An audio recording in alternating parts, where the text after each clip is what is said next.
রসুলপুর গ্রামে এক গরিব দুঃখী পরিবার বসবাস করত। সারাদিন তুমি বাড়িতে বসে কি করো? যাও একটু জঙ্গল থেকে কাঠ কেটে নিয়ে এসো, ঘরে তো কিছুই নেই। ওহ ওহ, যাচ্ছি যাচ্ছি বাবা, দুষ্কর ব্যাপার। কুড়ুলটা কই গেল? কুড়ুলটা যাই, কুড়ুলটা নিয়ে চলি তো, চলি, চাই চাই চাই। উফ, গরম, কি গরম, পারি না, গরম প্রচুর হয়েছে। একটু বিশ্রাম নিয়ে নিই গাছের তলায় বসে, তারপরে বেরোনো। বাবা, অনেক দূর তো চলে আসলাম, গাছও দেখছি না। ওই তো সামনেই গাছ দেখতে পাচ্ছি। এবার মনে হচ্ছে গিন্নি আমি গাছ কেটে নিয়ে আসতে পারবো তোমার জন্য অনেকটাই। কাটি কাটি, এই গাছটা তো ভালোই মোটা দেখছি, এই গাছটাই কাটা যাক।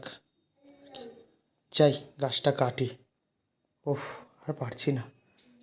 ঠাক ঠুক ঠাক, এই তো গাছ নিয়ে নিয়েছি। এবার যাই, গিন্নির কাছে ফিরে গিয়ে আজকের মতন আমাদের খাওয়াটা ভালোই হবে। গিন্নি তো নিশ্চয়ই মাছ বাজার করেই এনেছে, গিয়ে সবজি দিয়ে, ডাল দিয়ে আর মাছ দিয়ে ভালোই খাওয়াবে, মেয়েটাও ভালো করে খেতে পারবে।